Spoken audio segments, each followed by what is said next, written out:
we usually do these clubs, and we usually do like standalone graphic novels, and a lot of them are autobiographical or otherwise intellectual, and it's kind of really nice to have just a full-on comics, just fuck yeah comics. Well, this is very autobiographical. Yeah, is it? It is like a memoir. No, it was this. To the point. Yeah, you're fine. Don't worry. No, it was Greg. I want Greg because I don't know if you can hear me on this thing, but I wanted it to be something that we did that encapsulated the spirit of our friendship, and also that was a love letter to all the kind of big event comics that I grew up on that helped me through hard times as well, that embraced sort of the giant, robust, bombastic comic book lunacy of Kirby and the kind of over-the-top storytelling that sometimes I think gets lost nowadays, and to sort of lean into that and do something that just spanned the whole DCU and said, this is why crazy comic books are awesome and also really helpful, especially when you're in a dark time. Yeah. This is not where I usually start, but I actually want to start with this question with regard to metal. Do you think that this kind of crazy expression of what comics are is in a way more what comics are about than the monthly periodicals? Do you know what I mean? Like it's very easy to lose the thread on the monthly periodicals, but this is just like muscle and metal and violence and Well, I think it was more like when they asked us to do an event, they have a lot of demands, and there are things that they want, and there are things they want an event to do to the line, and that they have make money. Yeah. Yeah, exactly. Yeah. Those are our demands. Yep. Costume monkey boys. Yep.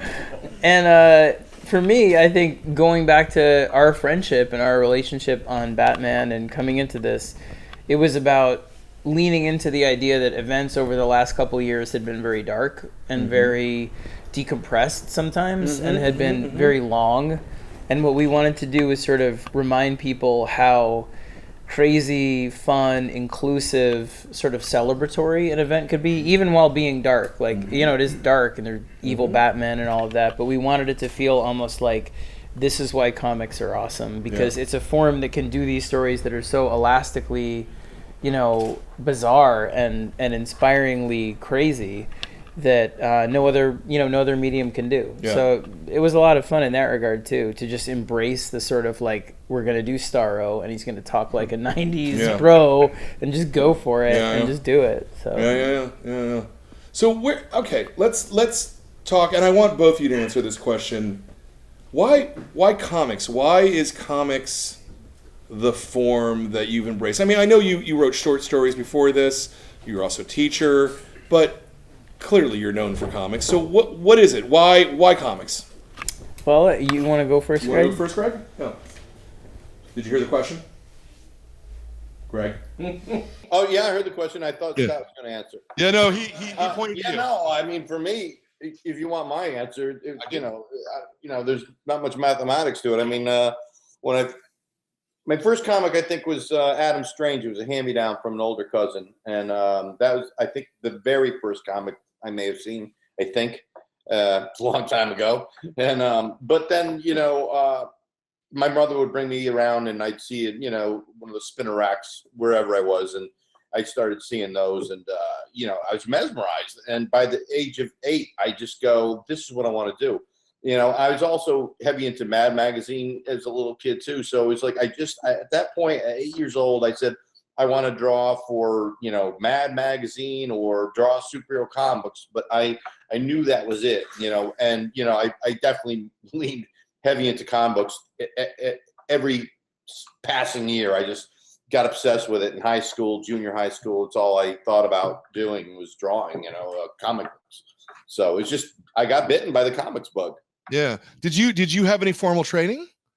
No. As a matter of fact, I got, mostly F's in all of my art classes because incompletes because I was into chasing girls, smoking pot, and playing guitar, and so I skipped school a lot, and so I would never complete projects, and so I was notoriously bad at that, and So no formal training. So definitely college was out of the question because I just don't like people telling me what to do. Yeah. And so yeah, no, I everything I did, I learned from books and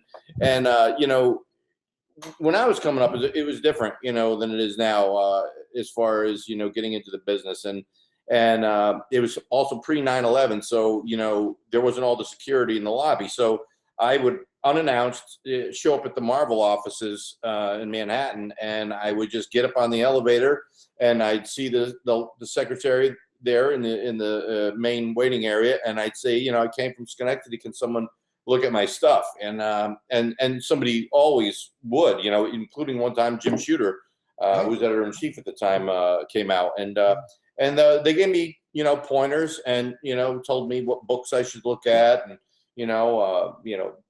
from everything from, figure drawing to film direction.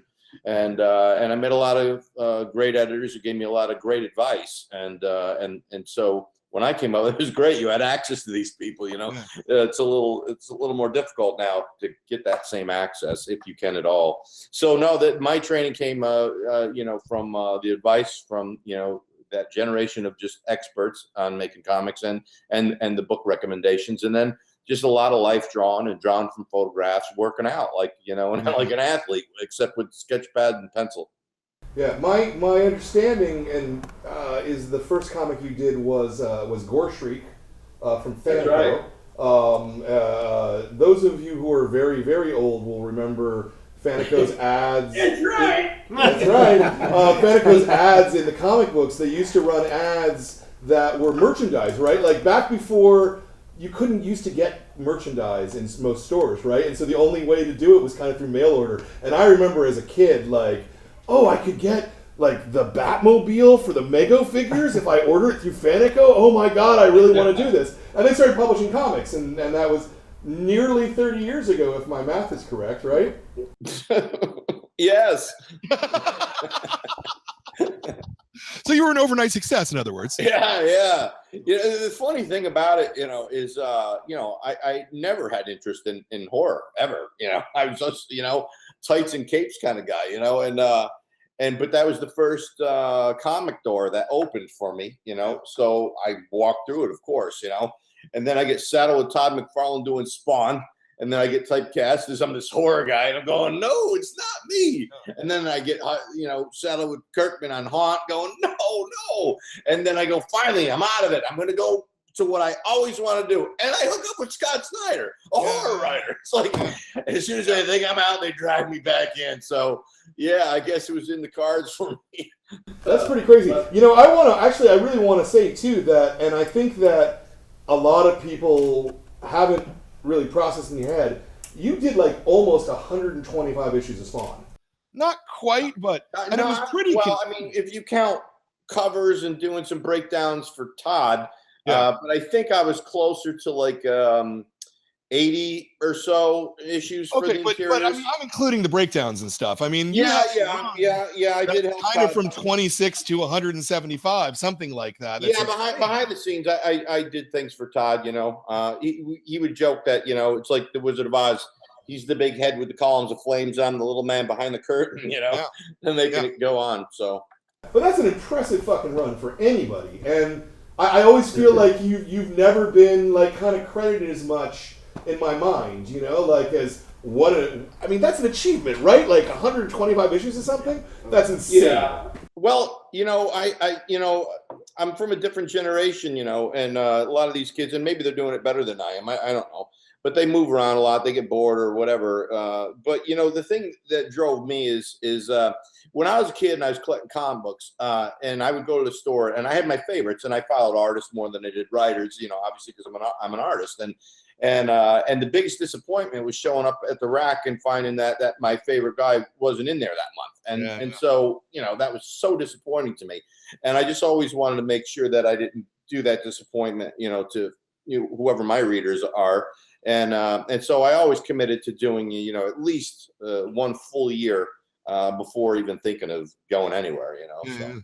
Yeah, but you did like 10 11 years Yeah, old.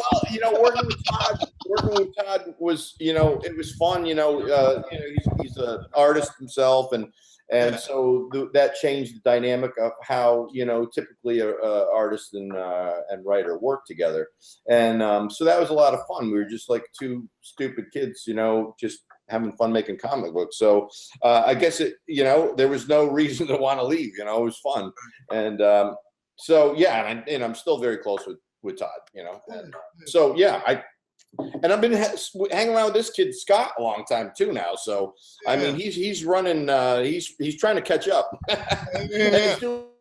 Yeah, Metal is like 125 issues just squished into six issues. Yeah, I see that for sure. So what's your why comics? What's like? Oh, it was just I wanted to do it since I was a little kid. I don't know. I mean, my dad used to take me to the old Forbidden Planet on 11th Street and Broadway every Wednesday. And it was a way, he told me later, he was like, it was a way to encourage me to read. I mean, so I wasn't a big reader. I was, shy and video games and whatever. And he thought it would be a good way in. And so he'd always loved comics. And we went every week, and then when I went away for the summer to summer camp, he would send me my subscription, and it was all I wanted to do. And all the way through high school, I had a portfolio. I thought I would be like a comic book writer and artist, and then I got to college and realized I just wasn't good enough at the art, and I fell into writing. It was a time when there was a lot of excitement around like short story writing. Stephen King had done a lot of short stories right then, and it had sparked a big renaissance, I think. There were a lot of big short story writers at that moment. And I had good teachers, and so I did that. And but comics was always the thing I wanted to do. So the minute I started publishing stories and comic book editors came sniffing around, being like, these seem like comic kind of stories with supernatural elements and whatever, I jumped right back in. So it was all I ever wanted to do. And I mean, there wasn't, I don't know. It was weird. I feel like Greg knows my parents well, and I'm always sort of like, I'm a writer, you're not supposed to be supportive. You're supposed to give me like, hardship and anxiety and be like, but from the moment I wanted to do it. Yeah. All right. The moment I wanted to do it, they were like, okay, do it. And you're like, that's not what you're supposed to say. Yeah. So they're like, we'll get you the writing books and whatever. And so I never had any sense that it wasn't possible, just because I was always like, this is it. And so I did all the really stupid stuff that is incredibly geeky. Like I went away to writing camp for summers, like when everybody else was at sports camp. I went to Iowa City and like took 8 weeks of writing, you know what I mean? And I was like, this is so cool. And everybody, it was like everyone would beat me up about it, whatever. But no, it was just all I ever wanted to do. And I feel like I have the upside is, I had a very supportive background, and I feel like I was able to train at it as much as I could. So the downside is I have like absolutely no practical life skills outside of that one column of talent. Yeah. So like I love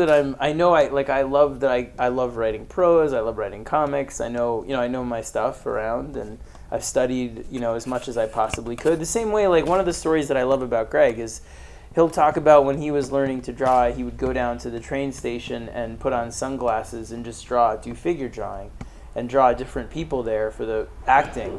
Yeah. And, for me, that's the way I was about writing. It was always the only thing. So any job I had, whether I was working as a janitor or a teacher, I did a lot of odd jobs. It was always at night, I'm the elf, like working through the night to try and be a writer.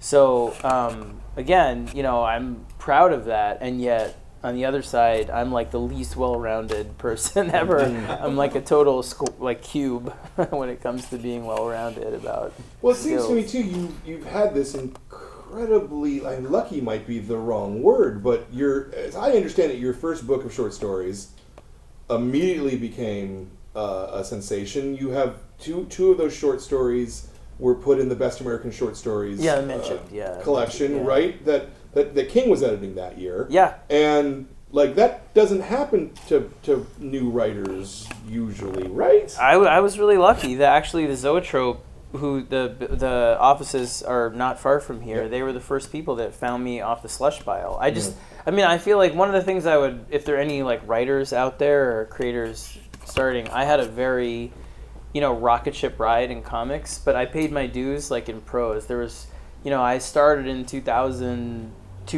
I graduated, graduate school, and then it was 7 years before, or 6-7 years before I really started getting published.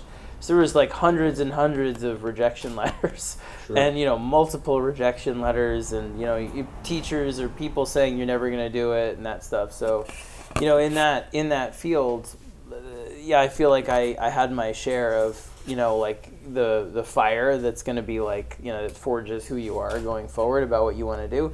But the first place that ever published me was Zoetrope, and it's like right near here. I actually today on the way here I was like, are those offices closed? Can I show up and like knock on the door? They would totally like be like security. They wouldn't know who I am, but I was going to be like, you guys published me long ago, and that made me believe in myself.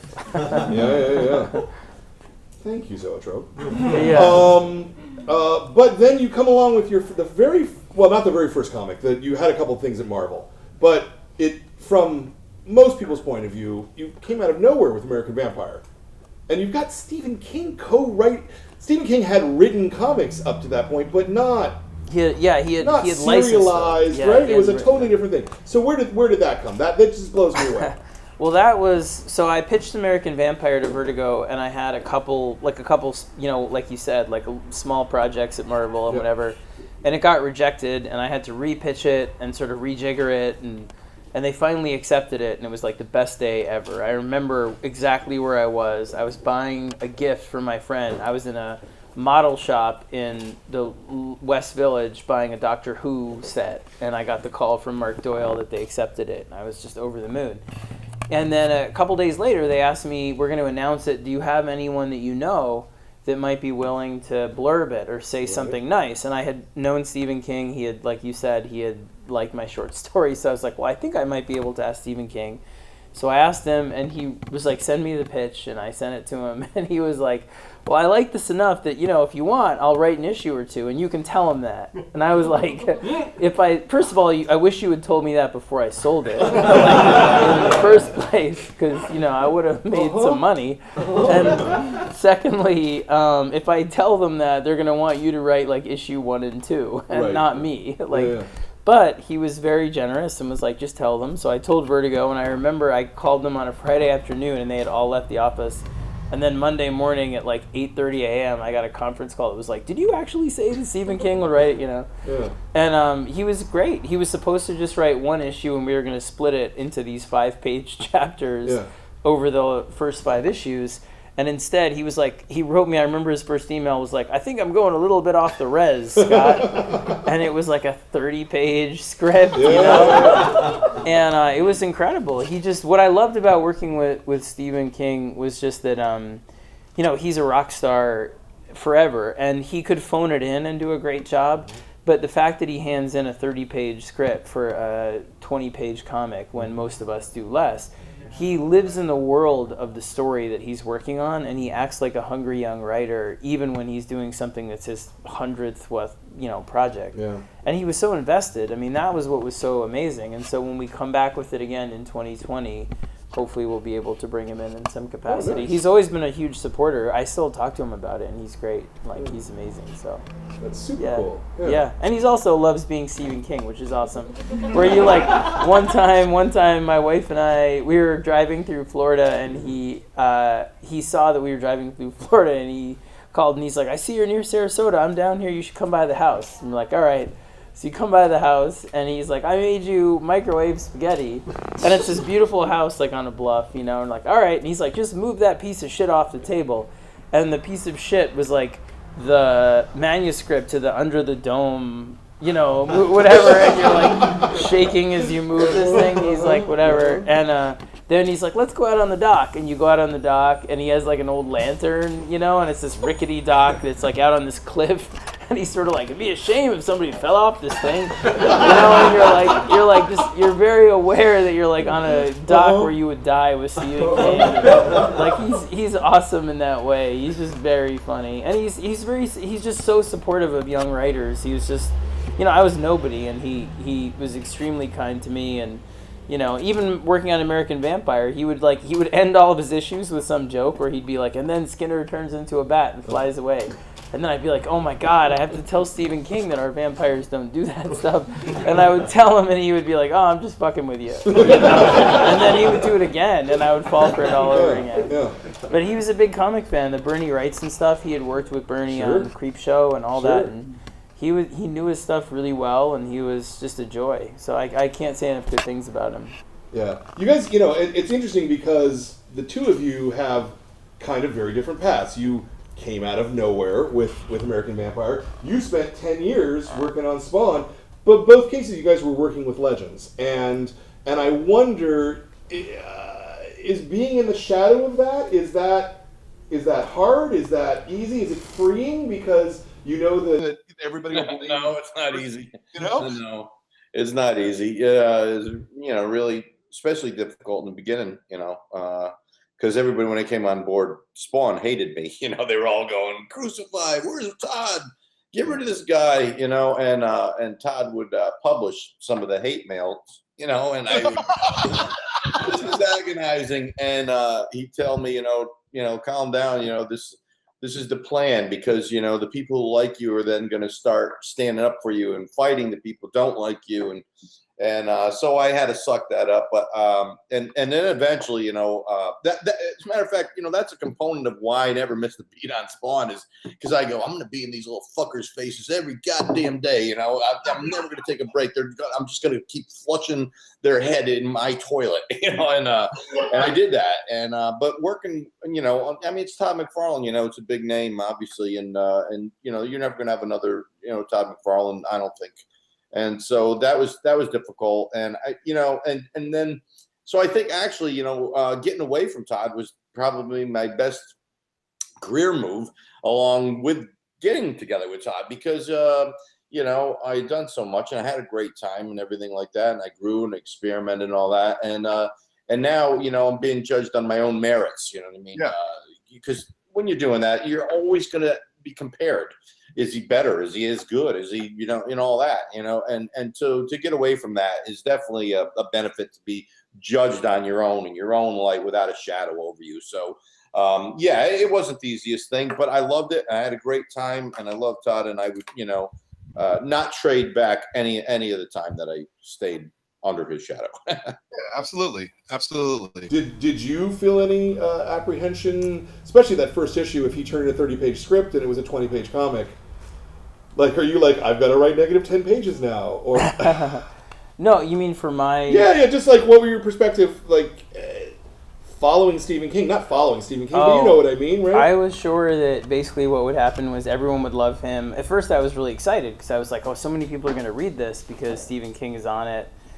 And, you know, it's gonna make the comic sell and whatever. And then I was like, I remember again exactly where I was. I was in Target, and I was pushing a cart, and I just stopped, and I was like, holy shit, everybody is gonna love his stuff and hate mine. And then as soon as he drops off the book, it's gonna tank. And why did I do this? This is the dumbest thing I've ever done in my life, and it was awful. And so no, I had to write like for my life. You know, I remember just being like, I won't be as good as him, but I have to give this my absolute best. And, you know, luckily it worked out, and people stayed with the book, post it. And you won an Eisner for Best New Series that year, which is, you know, for a new writer, almost the greatest honor. It was incredible for that, and then the Harvey, all of it. And the funniest was we won the Eisner, and I remember I was so proud of it. And I was holding it, and it has like a ball that spins around. You've seen them, right? Mm-hmm. And so I'm like holding it for a picture, and I was like, talking about, like, you know, I'm so proud, I don't deserve it, and the ball fell off the thing, and it was like boop boop boop, and literally like somebody was walking by and like almost kicked it, you know, and it was like Indiana Jones where you're diving for this thing, and it was just awful. So it was definitely like a nightmare, like your nightmare come to life moment. And so I'm assuming that after all the attention that American Vampire got, that's when they offered you Detective. Mm-hmm, yeah, that's right. And clearly, you were doing a run in Detective, that the Black Mirror storyline, that, like, you were setting up all the stuff for the Court of Owls, you were trying to figure that out. At what point did you know that story was something bigger? Was it, like, as you were laying it out, or... The Court of Owls? Yeah. You never know. You know, I remember just being like, they're going to kick me off the book. That's always the way you operate, with this notion that this is your dream job. You think you get like a very small shot at it, and that you're going to get to do one thing. And then once you're done with that one thing, they'll figure out you're a fraud and they'll kick you out. So with Court of Owls, it was just everything I ever wanted to say about Batman. I wrote it at a time when I had gotten married and moved out of the city, and I went back to visit my family and my friends, and the whole area that I had grown up in had changed tremendously. And I remember being so unsettled by that. Nobody I knew still lived there. All the stores were different. Everything was changed. And I remember thinking, well, I have this Batman book I'm supposed to write. He knows the city better than anybody, but the city is only made up of the relationships that exist at that moment. The story that you know, the people you know, same as here in San Francisco. I imagine the city is only the life that is in that community at that moment, and then it's gone. So if I could weaponize that against him and have history sort of come to life and say, well, you only know us at this moment, you only know the city for this second, then I'd have something special. And it was a big fight because, you know, when you're new and you say, I want to do a year-long story, their argument is always, well, if nobody likes it, you're going to get stuck with it for a year. And that chills you to, like, your bones. And you have to be like, I know that. So what? Sure. I'm going to do it anyway.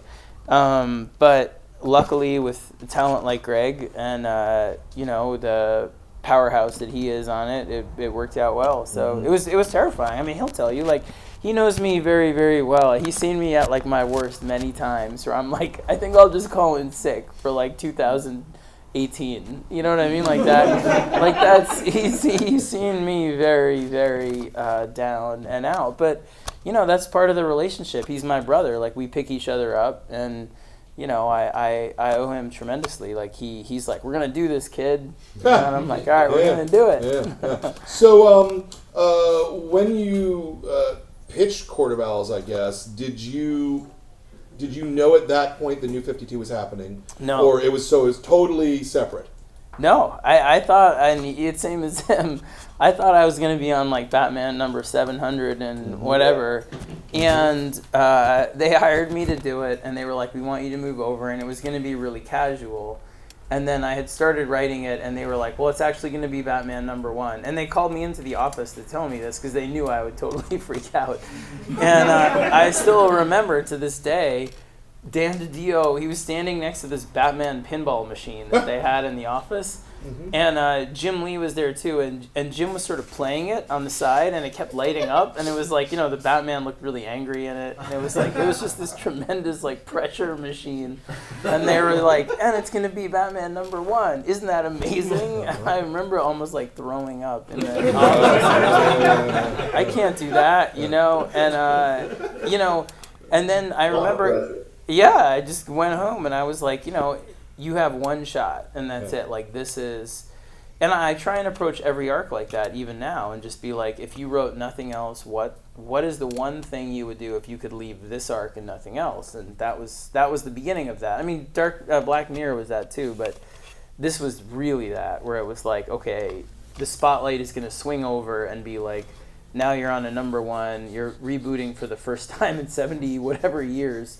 Batman, you better bring your A game, and that was it. You know, so double A game. I remember being terrified myself, and you know, because I'd always been a Marvel guy growing up, and never considered, you know, that I'd be working for DC. And so when I was talking to both companies, you know, before getting together with Scott on that, you know, I didn't know, as he didn't know, that it would be Batman number 1. And once I found out, I was just so terrified. I remember telling my wife all the time, maybe I should have just gone with the Marvel gig, you know, and the pressure was unbelievably high for me. And I've done so many comic books, and yet all of a sudden, decades into my career, you know, it wore off, you know, as I went past issue 1 and I started to calm down in issue 2 and 3. I just got pissed off and said, do what you do, bitch.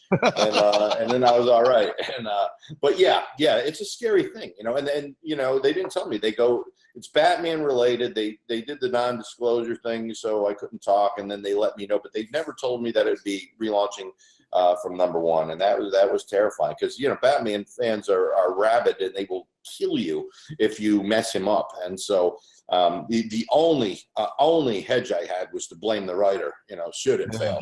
Yeah. That was best. There were a couple times when people like questioned what we did. And like when we announced 0 Year, which was the origin redo, and everybody hates when you redo the origin, and so I was getting all this shit online, and I was really upset about it. I remember being like, God, this sucks, right? He was like, uh-huh. And I was like, well, you're getting it too, right? Like, they're mad at you. And he was like, well, I'm sure somebody is out there. And I was so upset. I totally Google search. I like Google searched his name, and there was like nothing but like, oh, so sorry you got to work with that asshole. And that was it. Like there was like nothing, and it was all on me. Like whatever. That's kind of funny. Yeah, I mean the idea of being put on the first Batman #1 that's actually a Batman #1 in 70 years is pretty insane. I'm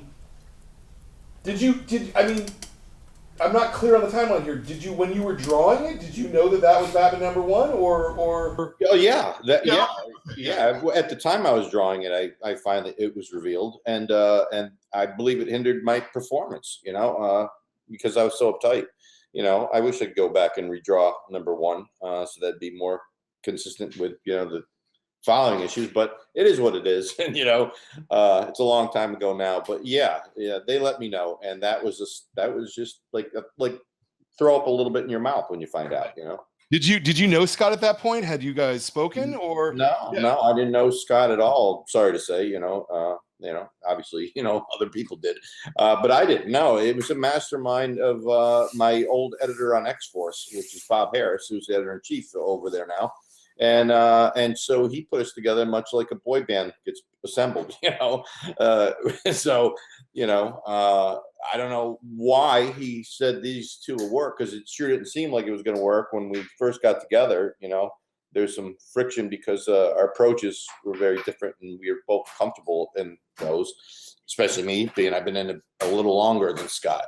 But he, for whatever reason, whatever he saw, he had some good gut instinct, because it sure worked out. I still don't know what it is. I don't know why, fans like Scott and I together so much. I'm grateful for it, and I hope it lasts longer, because you never can tell. But yeah, whatever he had in his head it's worked out, and I ended up being, best friends with Scott, and I love him. And even if I never drew another comic book again, I'd be friends with him for the rest of my life and love him, like I do now. So whatever Bob Harris did, I'm grateful for it, So yes.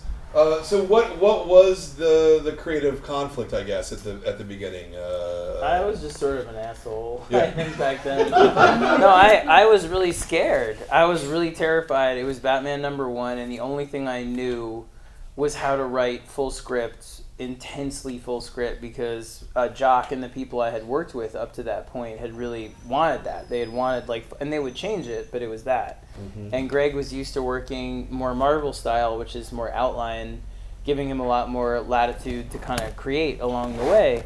And I was just really terrified of letting go of what I knew how to do. So I was just really like, well, this is how I do this, and this is how we, this is why I've done well, and he humored me, yeah. Oh yes, you did quite a bit of bragging, my friend. Yeah, it's like, because I was, I've told this story so many times, I figured everybody's heard it by now, but I'll tell bits of it again. So, first let me back up. So yeah, I was raised Marvel style, so that meant, loose outline, gave you all the important bits of dialogue so that you can hit the emotional marks here and there, and but you paced it out, you directed it, how many panels are on the page, up to you, and all that stuff. It's you. So let me just ask, when you get a script from Todd, is it like, how long is it? Is it like I didn't get scripts from Todd. See, this is where I was going. So I started with Marvel style, which was, this, plot style really. And then I moved over with Todd, and it was never, I don't have anything written from Todd. It was phone conversations. And sometimes I would take notes, later on when I got a little more sophisticated, I recorded them on a microset. And we would just talk about it, and he'd say things like, give me 3 pages of Sam and Twitch. They're going to be talking about this. It didn't matter what I did with them, as long as I can get to the place he needed to go with the story wise. And he'd say, give me some room over here because I have a lot to say. And he would give me, important bits of dialogue that would be said, or give me loose idea of what they'll be talking about sometimes. But it was so it was even looser, And so then when I got with Scott for 20, I think the first issue was 24 pages, and I forgot how many pages of reams of paper I went through for my printer, printing out Scott's script, and I told Scott, listen, kid, just give me the important words, and he goes, they're all important. And then he started, bragging about his achievements and his awards for this and his this, and I'm pretty damn good at this, and I'm reading this thing, and my wife is over my shoulder going, who does he think he is? And I'm going, I don't know. He's a young kid, doesn't know me from anything, and I says, I read all his, King Kong chest beating bravado. And I said, what do I say to this kid? And so I typed, I'm sure your mother is very proud. Send. And God is such a sweet kid. He didn't even realize I kicked him in the balls. He shoots back an email going, yes, my family is very close-knit and supportive. And I'm going, boy, this is how sweet of a kid he is. You kick him in the nuts, and he doesn't even understand he'd been neutered. So anyway, so I told Scott that's not true, that all the words are important. And we butted heads like that in the beginning.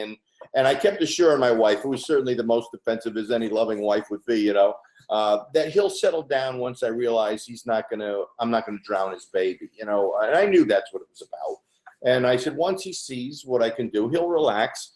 And sure enough, so with age comes a bit of wisdom sometimes, most of the time, hopefully. And so the more I did, the more Scott would just back up a step. And I think even Scott might tell me I'm wrong, but I thought Scott was told by Todd even, just get out of his way. You'll get the best from Greg if you just move away from him. Yeah. And so Scott is progressively throughout our working relationship just moved further and further back now, because I used to tell him, Scott, you're not getting paid by the word. That's number one. You're not getting paid by the word. And let me do the heavy lifting. And now he's really letting me do the heavy lifting. He'll write scripts that go pages 2 through 47. And he gives me this big giant block, and that's okay. In the beginning, it's been so long, working with him that I hadn't done that. I was nervous that I'd be rusty, but it's all coming back how to break it down and pace it out and all that stuff like that. But yeah, Scott's really taking it to heart now. He's going, I didn't even write it. Just draw some stuff and I'll put words to it later. Best way to add to that? No, it's totally accurate. Like it is. I will say, like, the moment I realized that Todd was right and you were right, it was really early in our run. It was when we were doing Batman #5, which is the one that like spins around. Mm-hmm.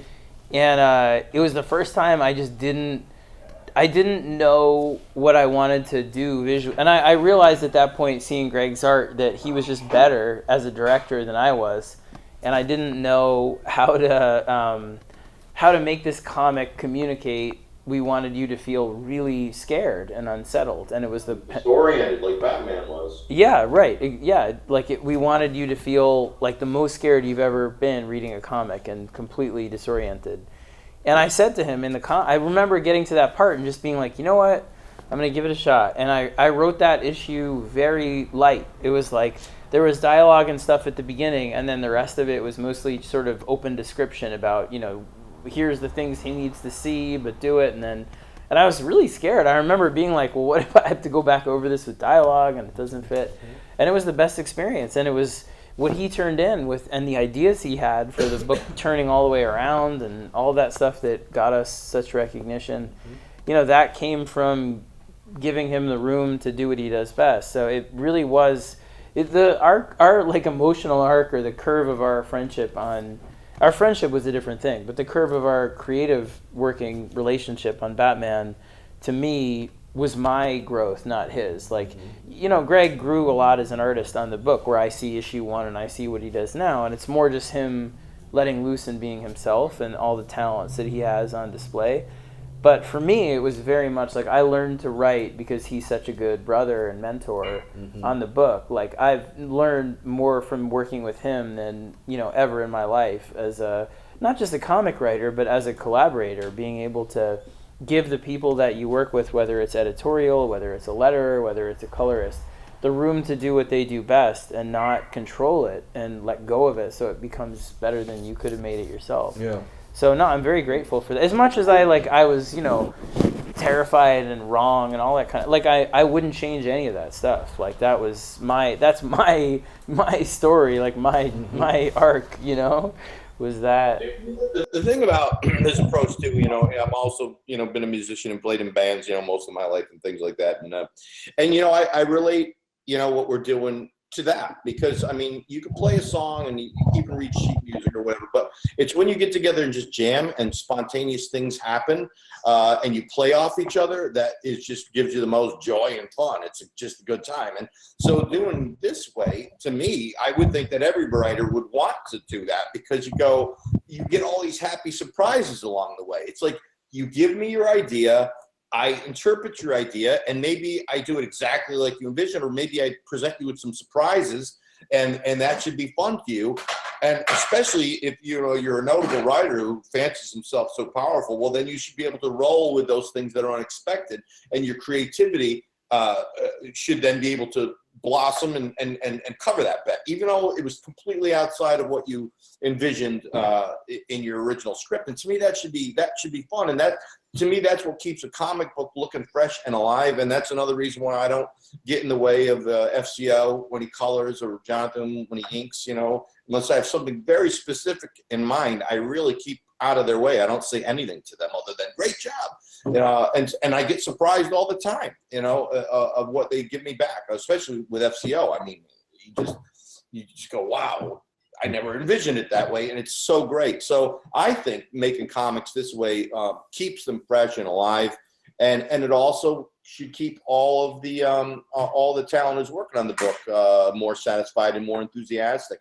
And I'll tell you too, I imagine I'm gonna make another, relation to why I think a writer should have that approach of embracing surprises that an artist might present to him, and then writing from that. I think that expands a writer's creativity in the same way that one of the experiments that, when I was trying to get into comics, and I told you I met a lot of great guys who gave me a lot of great pointers and tips. And someday I'll write a book and pass them on to, wannabe creators. And one of the great bits of advice is draw your panel shapes first, and then try and fit a composition inside that panel. And so, that's a challenge. Some panels, if you have a certain subject matter, and you now have to make a composition, and it has to work in this panel, I mean, that tests you, it pushes you, and it expands you. And so I think just as that experiment worked for me to expand my creativity, I think doing that, presenting a writer with surprise that he didn't foresee, will have that exact same effect. So I think everybody grows, I think, together, when you get out of each other's way and you let some spontaneity happen, I think you all grow, which is the idea of life in general. So. Yeah. What, I don't know if you can come up with it off the top of your head, but what was the biggest surprise that you ever got back? From Greg? From Greg, yeah. He always surprises me with stuff, but I mean, it's always him doing what I asked for and then doing it better than I could have imagined it. So I think it was 0 Year was the stuff that was my favorite. That was my favorite arc, I think, on the book, because A, I wrote it for my kids, and B, it was where I really felt we took complete ownership of our version of the character, where I was in San Diego a couple years before having like a complete panic attack and meltdown about how am I the writer of Batman, and there's hundreds of thousands of people reading this book, and there's millions of dollars of pressure on it, because every once in a while they'll fucking remind you of that, by the way. Like, they will have you out to Warner Brothers Studios, and you go up the building, and you're there, and there are dudes in suits that are like, so what's your next year on this book? And it's like marketing, foreign rights, collected editions, toys, publicity, like everybody. And you're just in a room with a PowerPoint that you don't know how to work, and you're sort of like, And they're like, why is this going to be like Q2, Q3, Q4 important, meaning quarter, financial, whatever. And you suddenly realize, like, all these people... Oh, Scott's better, bitch! Yeah, right. That's why I just have Greg say that, and that's it. And I take the mic, I just drop the mic, and I just walk out.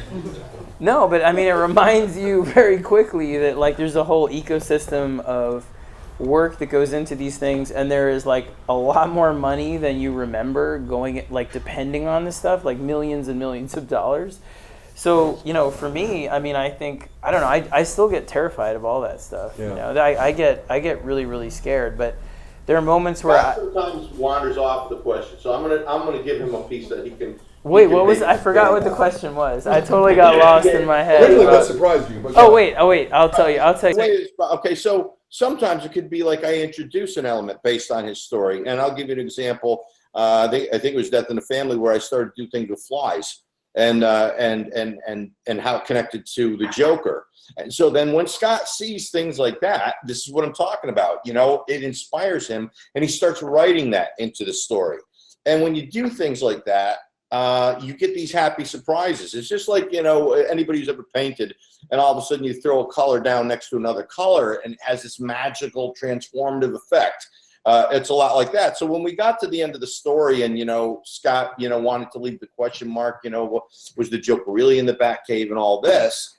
Because I introduced that motif early on, and he wrote it going forward. All of a sudden he goes, I need something at the end. And he had the screen show, you know, and I go, I know, I'll put a fly on the screen. And he goes, that's perfect. So that's sort of the magical stuff that I'm trying to talk to you about, tell you about. And these are the wonderful things about making comics that keep it alive. So the comic that we started, the story that we started, stayed alive all the way to the final hour when Scott goes, I need something. I need something. And so I think and I go, that's it, you know? And so to me, that's the beauty of it. So it's sometimes those kind of surprises too. It might not be something, oh my God, why did you do that? You know, and it could be that I just introduced something that I think will take Scott's story to the next level. Like when I read Scott's scripts, which are always great and inspiring, is I try and distill them to their essence, and because that's the thing you have to stay true to. That you can take deviations as long as you keep the essence and keep it on that road that's going to get you to the final destination. And so when I read those things, I go, it might be cool to add this kind of motif or whatever. And then Scott sees that, and we go. And so sometimes it's not these dramatic, like, oh my God, why did he draw Alfred naked? You know, it's more things like that. Yeah. Wait, I remember, I went down like my anxiety hole about like being in front of the whole, but I remember what I was going to say, which was that, you know, I'll go up there and I'll talk about why metal is going to be great, or why I think it's important, and why it's personal.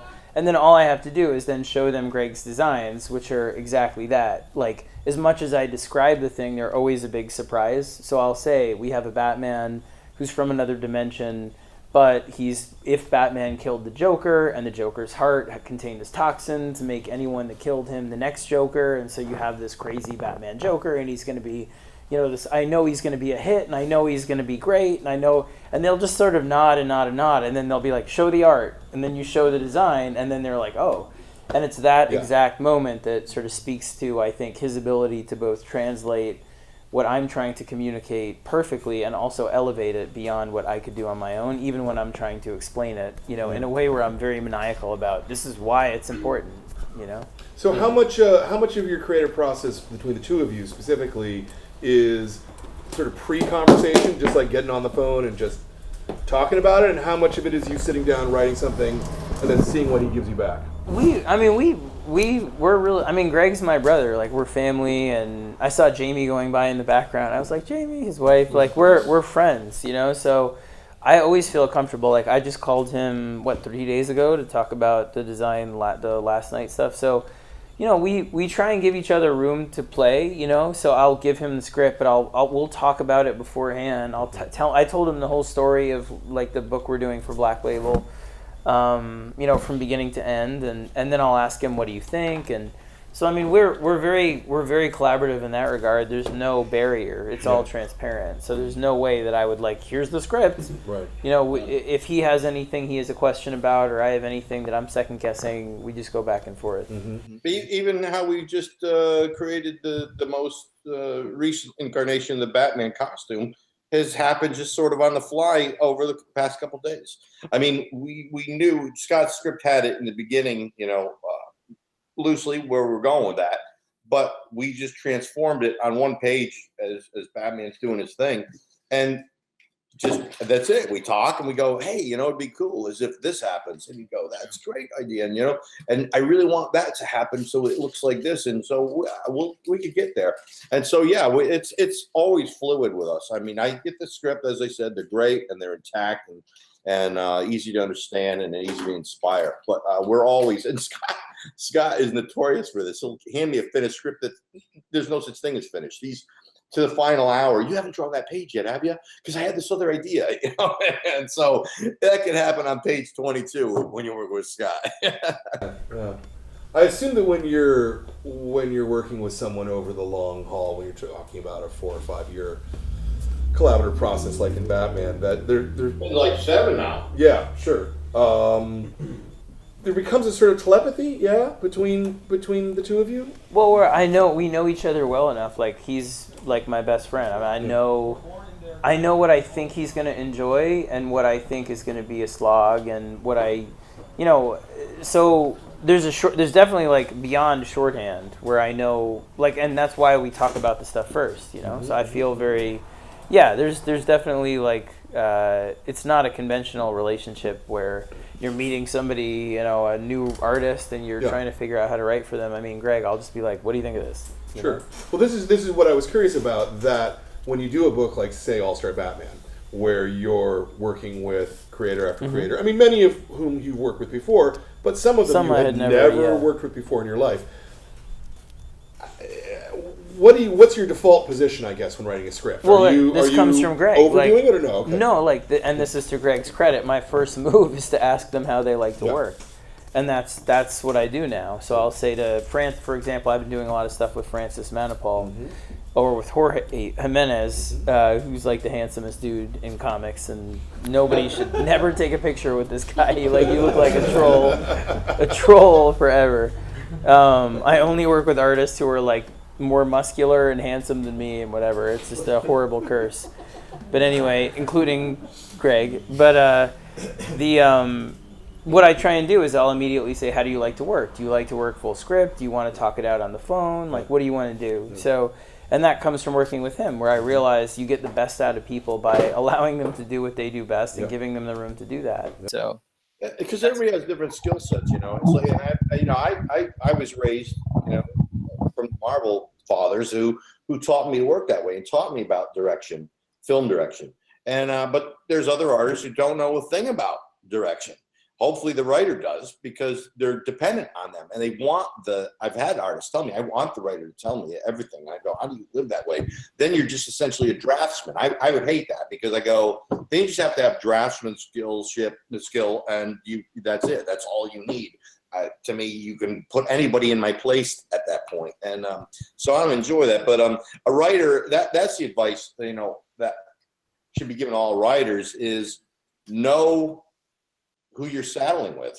And same for the artist, know who you're saddling with, because otherwise it could be a really horrible experience and you won't get the best product. If you are not playing to each other's strengths and you ignore, again, bringing back music, when you're young in a band, what you do is you tell a singer, we want to do these songs, whether that singer can sing them or not. And the singer tries like hell to sing them. And in most, always, the song is not good because it's beyond that particular singer's skill set.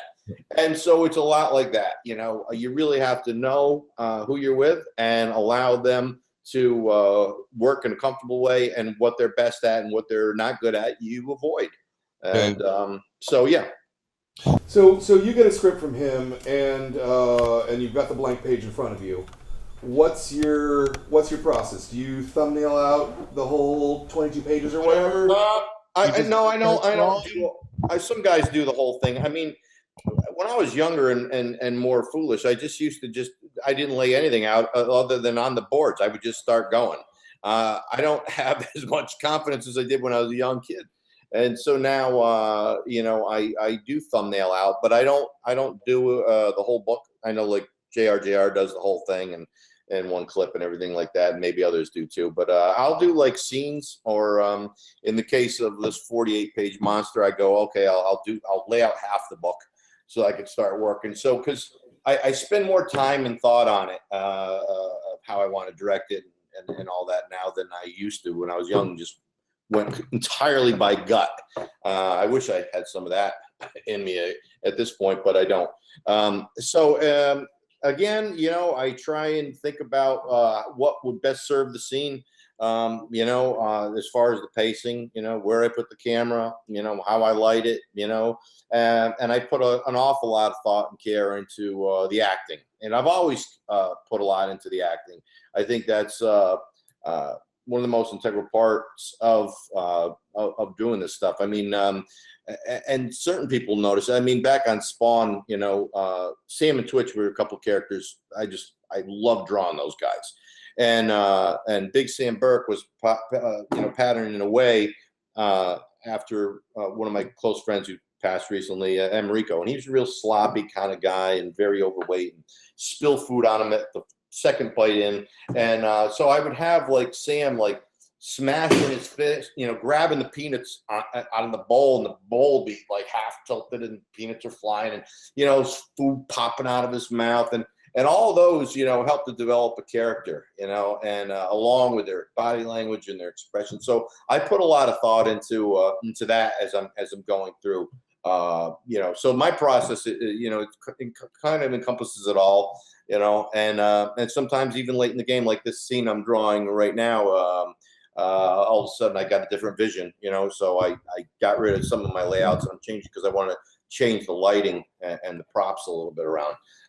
So yeah, I you know, a lot of it is still instinctual to the point where I have a difficulty describing exactly my process. Sure. What I do when I get Scott's scripts is I'll read them, you know, a few times in a row. And what happens when I read scripts is a movie plays in my head. And so I'll watch that movie.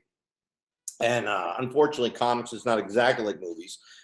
So I have to now also be in the edit room and go, okay, well, that can't work too. It takes too long to tell it that way.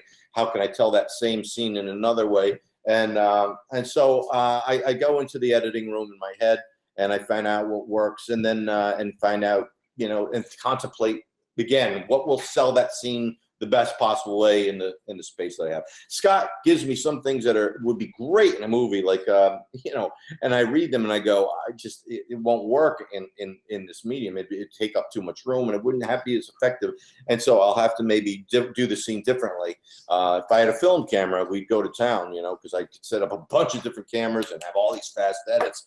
So there's that limitation. So when I see the movie in my head, I pick and choose what will work, what won't work for various reasons, and I keep those ideas and go from there.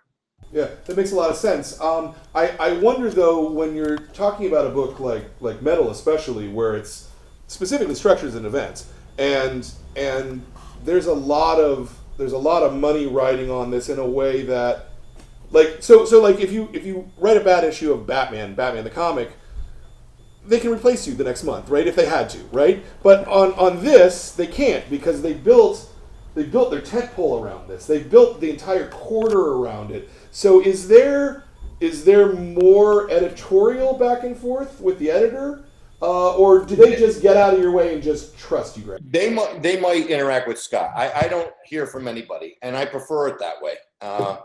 And the few times that I've heard from somebody, it's somebody much younger than me who knows a lot less. And so they'll tell me, you know, what they think I should have done with the scene, and I'll explain to them why they're wrong. And then I'll say, now sit down and let me just do my thing. So no, I have virtually no contact outside of Scott, other than great job, we love the pages, you know. So yeah, Scott's the only one I talk to. He, as he said, he goes down to Burbank and stuff, and they might powwow together. And again, I got the sweet spot of it. It's a success. I go, yes, great, us. And if it's bad, I go, it's that guy. You know? Yeah. Well, so let me ask you the same question then. Is there a lot of pressure on you because of the tentpole of this? I mean, is this in I terms can of show him the text from where I'm talking Yeah. about ledge, Scott.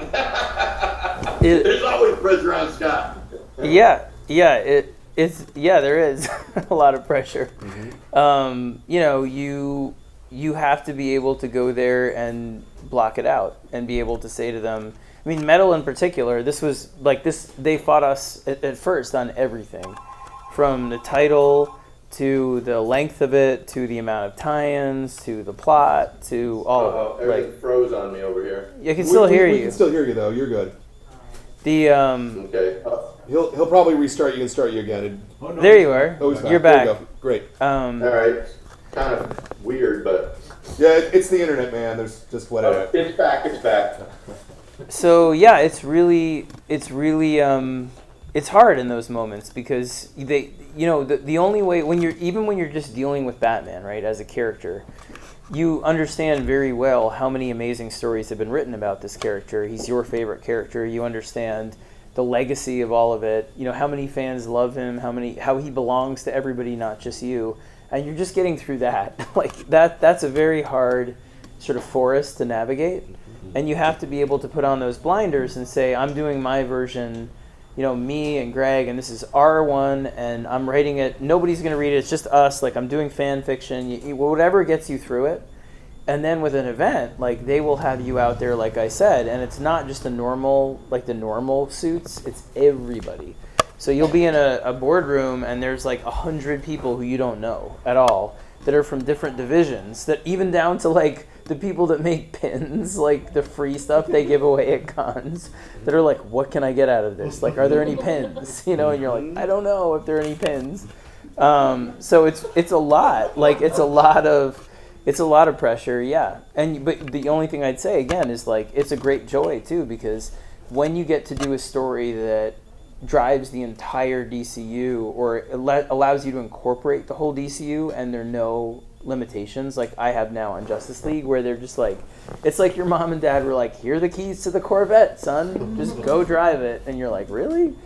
That feeling is the best, because you grew up on these characters. And look, I mean, creator owned is a whole nother thing, where there's another joy that comes from doing your own stuff. But if you like writing superhero comics, this is the pinnacle, where you get total creative latitude over the entire universe. So at first there were a tremendous amount of hurdles. There was a lot of pushback. And, you know, the thing that I would say is, if you're in comics or you're interested in comics, the key is that it's a collaborative medium. And the fact that's the other thing I learned on that issue 5 with Greg, was that they didn't want us to turn that comic around like this. No.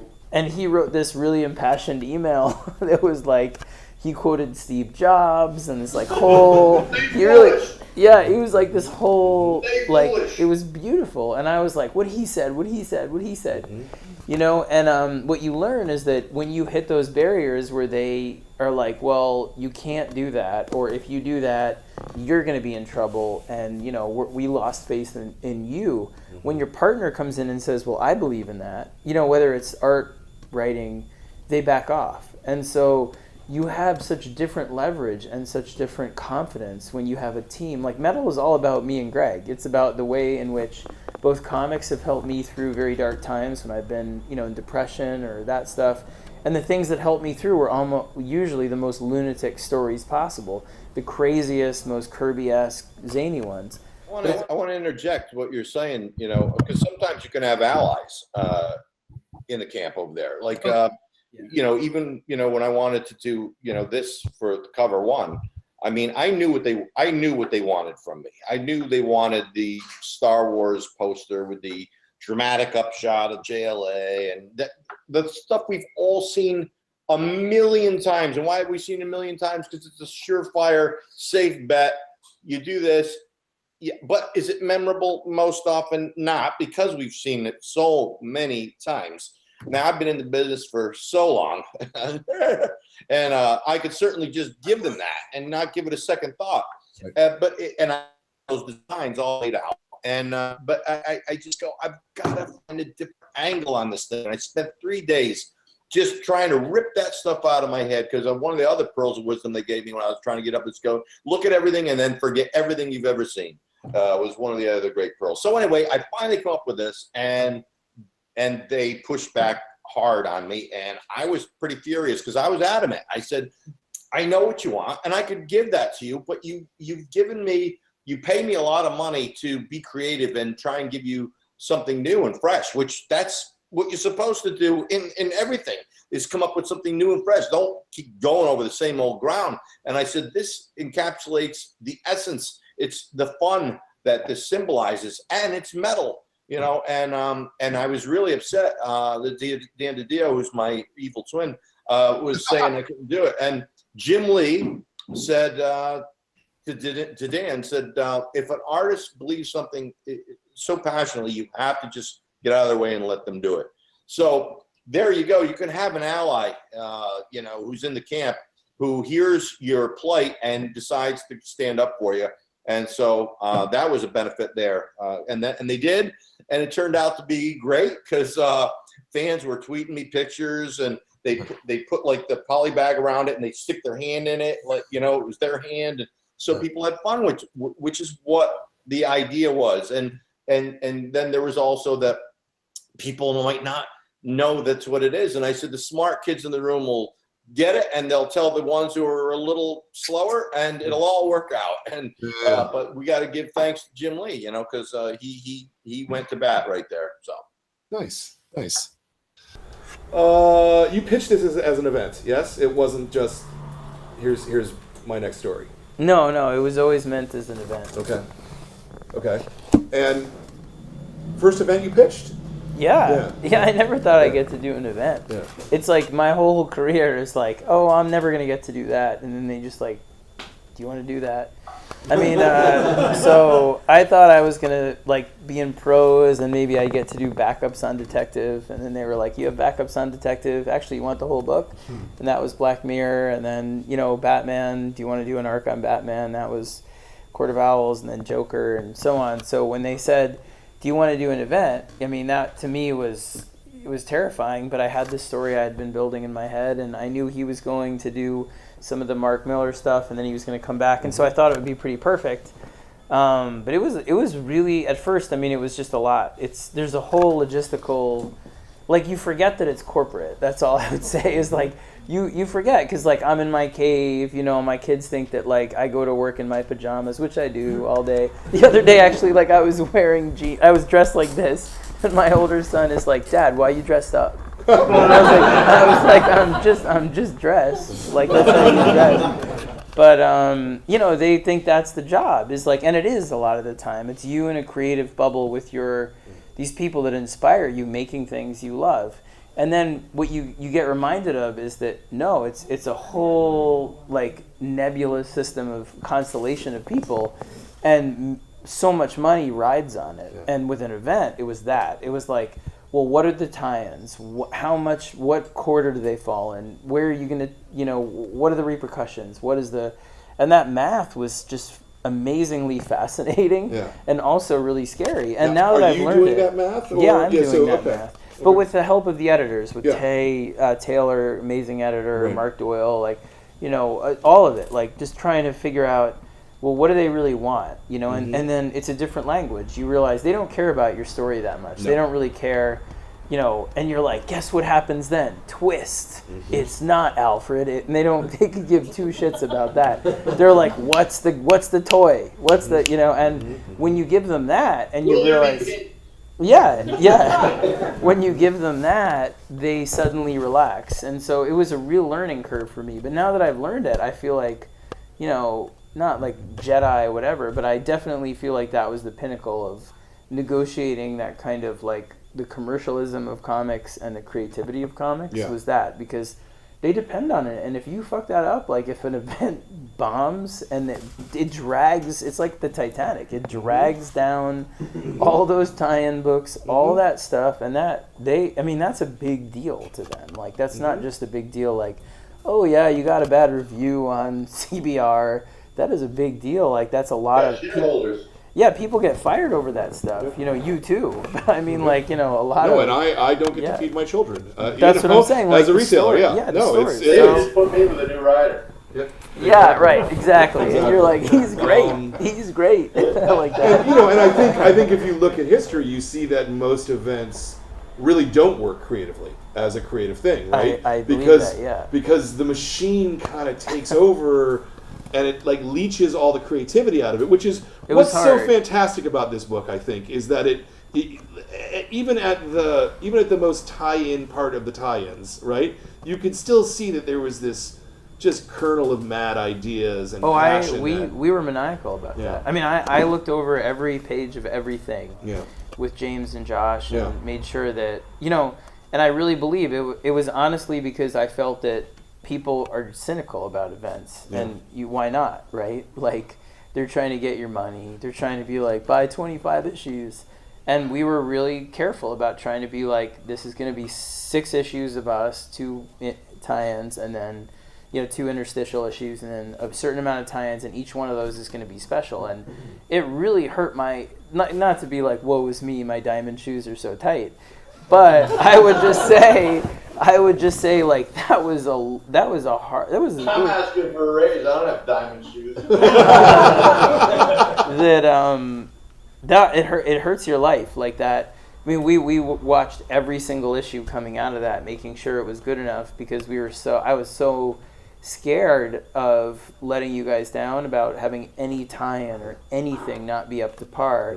And the people did a great job. Everybody was great. But I mean, I was on it. We were on vacation. I remember me and my family took a vacation in Hawaii. And through that, I was like, hey, I'm just going to go get another Mai Tai. And I'm like looking over Gotham Resistance, like, you know, like that. Like, but the fact that... And it grew too, right? Like it grew bigger. It did. It was actually, we lucked out. It was the most successful DC, you know, comics event they've done. So I was very proud of that. But I really believe that it's... Yeah, I really believe that the success is because we tried to... No, the 42. Is that... Sorry, I'm ordering my wife around. Can I was going to ask if I can have a drink as well. He's getting... Oh yeah, tequila. yeah. But- Hey, someone go That's back not a and... Scotch glass you're using, right? That's a Scotch glass. Pour it into Yeah, there's a whiskey back there and the soda's on top of the fridge. Greg, Hold me a beer while you're at it. Everything. look at this. Red cup. We're drinking out of red cups.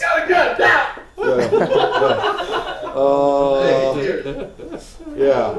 Well, there's a lot more questions in there I could ask, I think, but you know, in the interest of... Am I mixing this? Yeah, we're mixing it. Yeah. It's all good. So I want to turn to the audience because I've been talking a lot, and I'm sure you guys have a couple of questions or 3. Who would like to ask a question?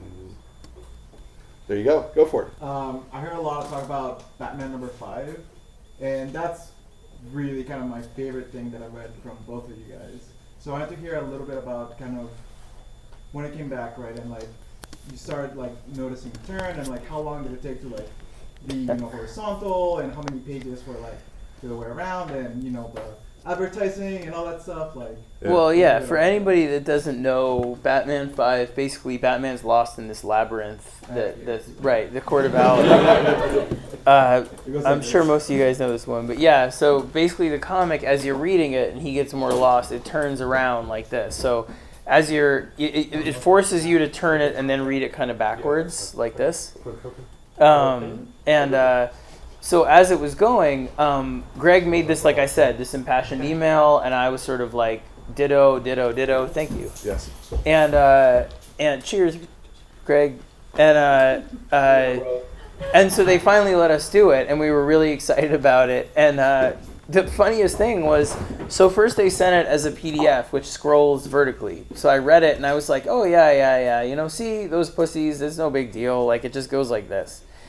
And then I got the print. And the print, I didn't realize that, like, to read it, you'd have to reverse it and then read backwards. Yep. And I was sort of like, oh, God, there's a misprint.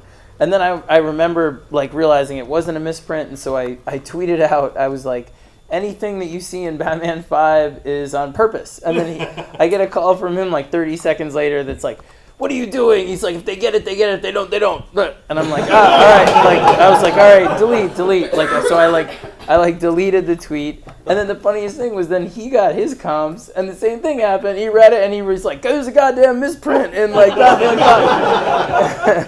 I was furious because I had gone over it with Marks, methodically over and over 3 times, and I never anticipated that you would have to flip the other way, because I've got all my boards and I go, yes, okay, now you turn it and then you turn it at this page, and I never considered that, and so at first I freaked out like Scott, and I was like mad, and I was ready to pick up the phone and start yelling at people, and then all of a sudden it dawned on me, and then I go, this is even better.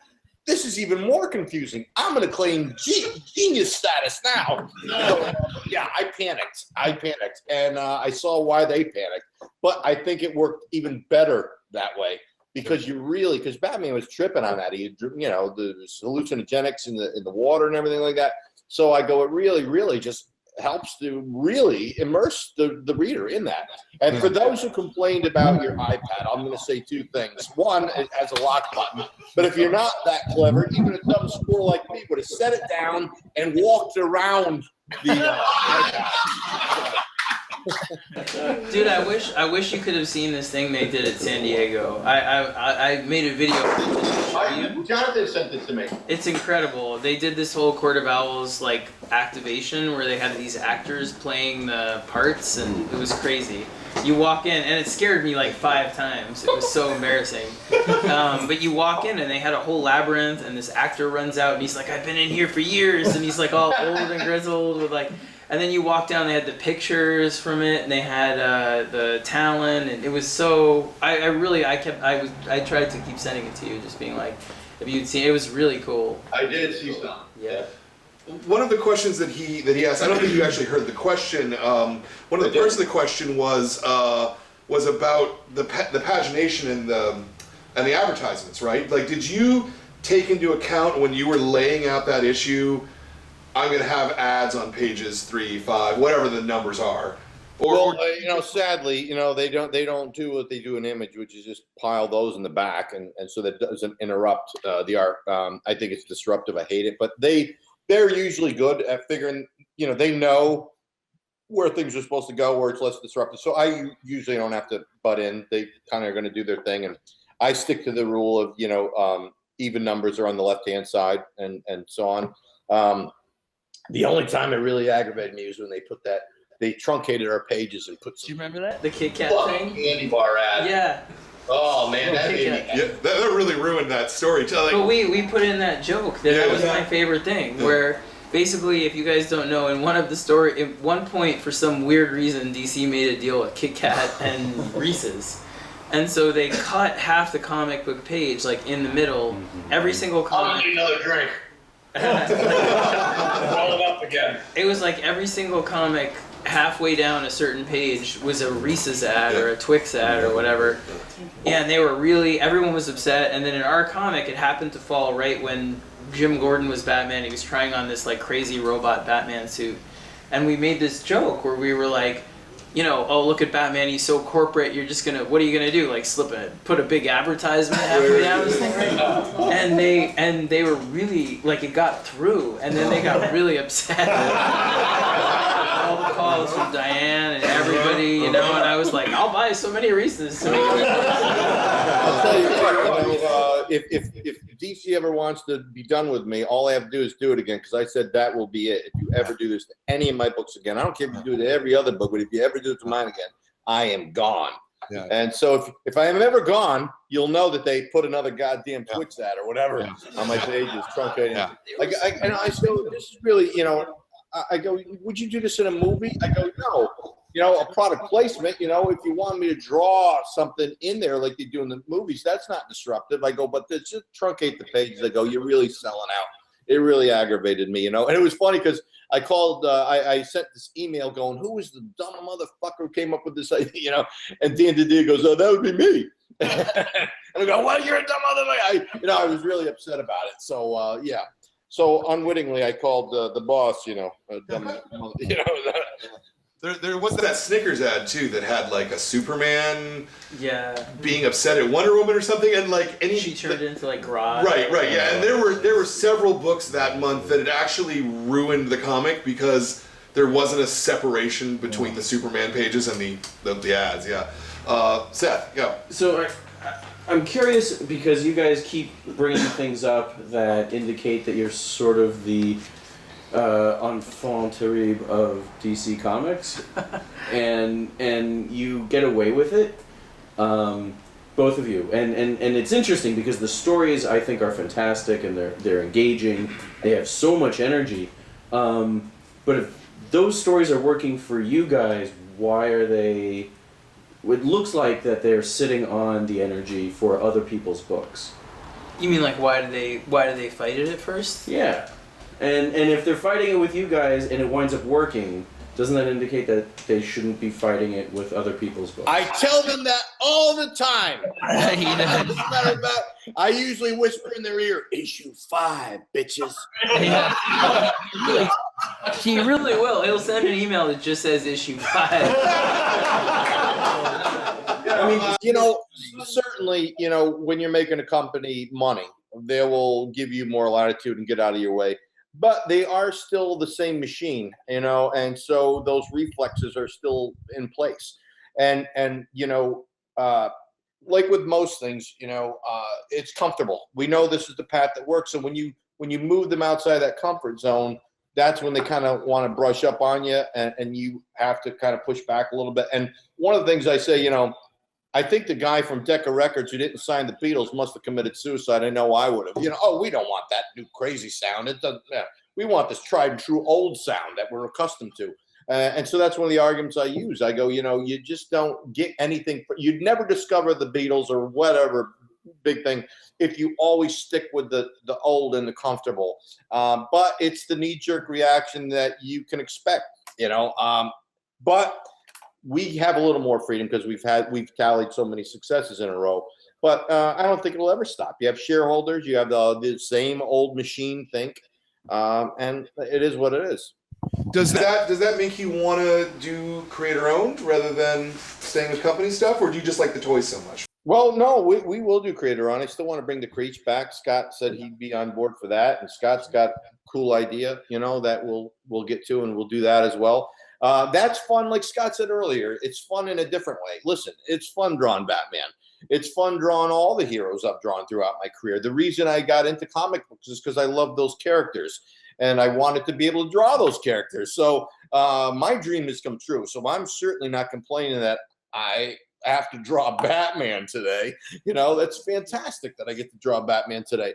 So no, we'll get to that, and it'll be fun. And then you don't have anybody looking over your shoulder, and you don't have any ads interrupting you things. So you have all that benefit, and you're controlling the whole show. You don't get as much sales, because there are fans who they only go to the big two, and some are only, I only go to DC or I only go to Marvel, and they won't follow you as much as they love you. I've had it happen. They'll go, "Oh, I'm so glad you're back in the mainstream." So there's some trade-off. You lose sort of some of your fans that follow you, but the advantage is that you really get to do whatever you want, and that's the closest you get to when you're a little kid and you're just doing your creative writing, or you're just drawing whatever characters you are in a sketch pad just for the fun of it out of your imagination. That's the closest you get to it, and so that's the appeal. Even if you don't make as much money, that's the appeal, because it brings you back to that spirit of discovery and creativity that you have when you're new to life, So and when you do something like, say, a Reborn with Mark in between Batman, that was a blast. And does that recharge your batteries for the big corporate projects? Again, what was fun about that again was I got to create this whole world and all these characters, and they were mine. But I never gave it a thought like I'm not corporate. I'm doing this. I'm illustrating. I'm taking a great story and I'm going, how can I, bring this thing to life? The joy of bringing it to life is the same. You know, if I'm drawing Batman or I'm drawing Reborn, you know, I just had more freedom, a little bit more freedom. But I've never felt stifled on any of the hero books I've ever drawn. So, you know, again, maybe it's because that burden falls more to the writer. I mean, the only time that I'm going to get anything is if I go, hey, I want to draw some absurd things like, you know, Batman with his pecker hanging out or some stupid thing, you know, which why would I do something so stupid? So I've never felt like I had to stay in a certain lane. Anywhere I've gone has never been too far or too outside the norm for them. So I don't feel the restriction really. You know, you just got to stay true to the character, and you would want to do that anyway because you love the character. Absolutely, absolutely. Second row, yeah, you, yeah. Given that you guys talk about collaboration so closely, and you know, you as a writer and Greg as an artist, but somewhat of a director, what sort of things outside of comics do you guys pull from as creators? You know, what would you like direct people who want to make comics to look at, whether films or books or music or whatever? You would know better than me. I mean, in terms of like, if you're a writer and you're an aspiring, you know, comic book writer, it's really similar to televisual writing and also screenplay. There's a lot of lessons in those books, like, you know, screenplay by Sid Field or how to make a good screenplay great. Learning 3-act structure, understanding those things is key for me. I always kind of use that as almost like a protractor to like those kind of 3-act structure sort of designs to measure against how I'm doing an arc or doing kind of a meta story over 3 or 4 arcs. So they're great tools to have, but ultimately it's more about, I think, honestly just making your own stuff and learning how to do it through that, you know, in that regard. No, go ahead. I was going to say, listen, we all are on the same mud ball spinning around in space together. And that's where it all comes from. Everything that you're experiencing, you know, and it gets into you on a subconscious level. All the music you listen to, all the movies you watch, all the TV, all the books you read, all the things you just go by on the street, walking, conversations you've had, conversations you've overheard. All that stuff is in you. And so that's where the well is. It's in all of your experiences. And the thing about it is, like Scott mentioned, tools. Okay, so now we've all watched movies, and so kind of, you know, on a subconscious level, we picked up how movies work, but you can still make a lot of mistakes because you don't have all the fine details. So now, if you get a book that teaches you film directing, and as Scott said, you know, 3-act storytelling and things, now you go back and watch the movie. Now, all of a sudden, now you could see the map. And so you still have all the well, and now you just take like the logical side of your brain and like superimpose that. So now you have this little film of logic, you know, and reason and rules, you know, for lack of a better word, and you pull from your well and drag it up through that membrane, and boom, then that's where it all comes from. Yeah, makes like sense. people would ask me, where, you know, how, you know, you're Batman, where's that come from? You know, and I go, I don't know. I've been seeing Batman my whole life, like you've been seeing Batman. My first drawing of a superhero is of Batman and Robin when I was age 4. So why? Because I watched the Batman '66 TV show, you know, and I saw the comic books, I saw the cartoons, and whatever. So you've done the same thing. So my well is the same as you. What you draw from that's where the uniqueness comes forth, because that's your personality. It comes, all that you've seen and all that you've heard and all that you've done, all now comes through your personal filter. And that's one of the other beauties of this whole thing. If you sat 10 artists in a room and told them to draw the bowl of fruit that's in front of them, they would all be that bowl of fruit, but they would all be different because everybody has their own filter. And so that's where your uniqueness will come in. So that's my take.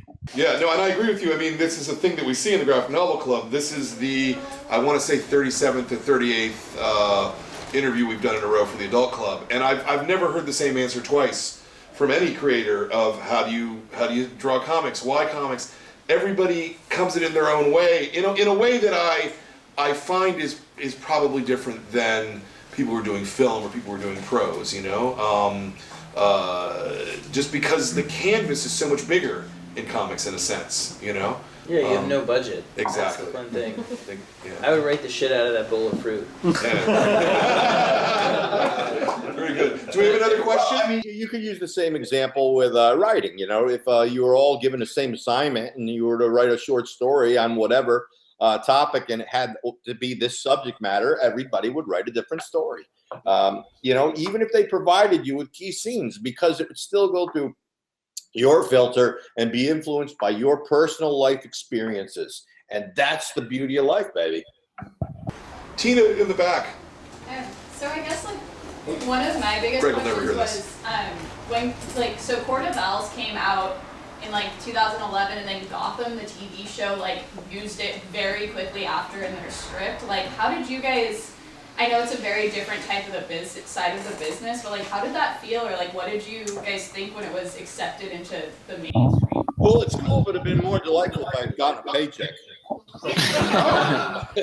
We got paid eventually. We got paid. Yeah. Well, no, you know, it's flattering, right? I mean, to see anything done with anything that you've been involved with, whether it's a toy or something showing up in a TV show or a pin.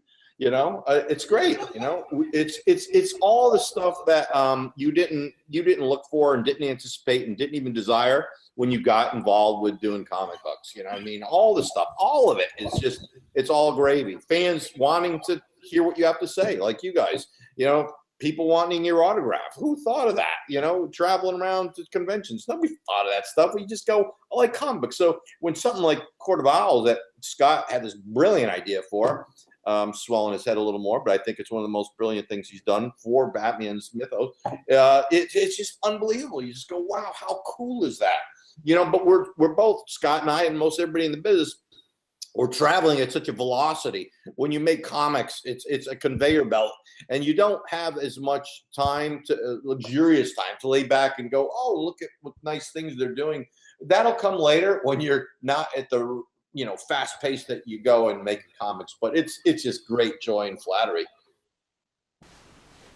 Yeah, it is. It's great. I mean, yeah, when you see it and they have plans for Court of Owls and other things as well, and it's a real thrill and honor. And I'm always very much like, because they'll ask like, what do you want to be involved in it? And I would, but I mean, I'm so happy doing what I do that I just like seeing people take the stuff that we made and then make it theirs. So I'm always excited to see like a new interpretation of the stuff that we've done. So yeah, no fears about them getting it wrong.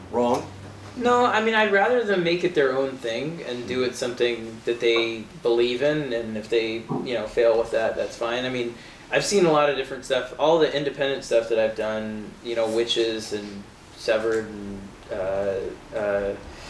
American Vampire 2, they're all in different stages of development with TV and film, and you watch people take the stuff and find these amazing sort of reinterpretations in their own vision of it, and it's exciting, it's inspiring, it makes you go back and do it differently. So with Court of Owls, as long as we get to be in the back with the masks, like, you'll know it's us with like the two masks. Yeah, you'll know it's Not mine. scary I'll take a black Sharpie and I'll do this stuff right here. Yeah. Put some shades on over the mask. Go, I think I know who that guy is. And Scott, we'll put a really high eyebrow on yours. Yeah. Nice. Any follow up, Tina? No? Okay. Anybody else? Yeah. Well, Greg just kind of alluded to it that working in comics is kind of a breathless task. You have monthly deadlines breathing over your neck all the time. Has it gotten easier? You're just like making me super. There must be a Justice League script due right now, right? I did it. Okay. Well, does it become easier? Has it become easier for either of you over time to comfortably lay something to bed? Like, okay, maybe it's not as good as it could be if I had 20 more days, but No. this is what it is. It's not me. No. I don't know about you. I'm still awful. He knows. No, Well, I'll work go on ahead. it till the last minute. I mean, I'm definitely better about understanding like it has to be ripped from my hands like when it goes, and that they'll be like, you have to hand that in. But I don't know, I take pride in that. I mean, I feel like this is my dream job, and I'm very lucky to do it. And, you know, we've done well enough that, like, you know, my wife does. When we got married, it was like, I'm always gonna be the poet tramp, and you have a real job. You're a doctor, you know, and like I'm the one that works, you know, and that the whole dynamic of that, you know, and us going out there and being able to create this stuff, like it really does. It sits with you in the way that, you know, I don't know. For me, at least, you go to work knowing you have the best job possible, and you keep. For me, like, you keep aware of the fact that thousands of people would murder you for that job all the time, and if you aren't delivering the book that you would die to put on the shelf every issue, you might as well quit and let somebody else do it, because they deserve the shot that you're taking up by filling that slot on a book like Batman. Like, if you're writing Batman, or you're writing Justice League or Metal or whatever, there's so many writers out there and artists that are deserving of a shot, and that want to do that and have ideas, that you better be bringing your best stuff all the time. So no, for me at least, like, it's still not easy to let go of stuff, and it's, you know, I get very neurotic about it, but, you know, I like to think that that's a point of pride too, that I will say this, like, on my kids, I've never let an issue out the door that I didn't do my best to make the best I could. It doesn't mean that I haven't let issues out the door that have been, you know, like, very flawed. I'm sure I have, but not for lack of trying. I've never phoned it in, and I can say that very proudly, and that's the way I feel. Like, I will never do that. You'll never see me be like, here's an issue of Justice League, you know, that will never happen. And For me, when I first started, you know, it took a lot of work. That was the realization that, wow, you know, 'cause you pick up comics and they're great and everything like that, and then you realize when you're actually hired that, oh, it's not a magic wand process. You actually have to. There's labor involved here. I remember, like, one of my first second gigs there at Marvel, you know, staying up for one time to hit the deadline. I stayed for 48 hours straight drawing. I remember whimpering as I was going along. I got very fast when I was on Spawn, and that was due to a few things. One was they had great paper quality back in those days. I really miss that. Paper now slows me down.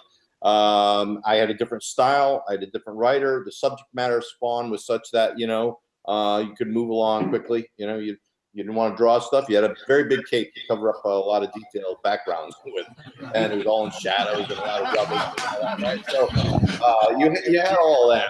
But actually, I find the deadlines more challenging now because of along with those things that I just mentioned. I continue to get more and more critical of my own work as I go. So whereas most guys who've been at it for as long as I have might just be phoning it in and, you know, rest on their laurels and, you know, just going through the motions, and I'm like the complete opposite of that.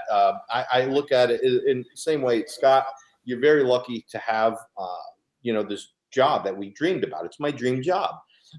It's difficult plenty of times, and to hit those deadlines, Scott will tell you, you know, my normal work schedule has for many years now been 7 days a week, 12 to 16 hours a day, which is not healthy for you at all. You know, it's dangerous to treat your body that way, and you have no life, you know, essentially.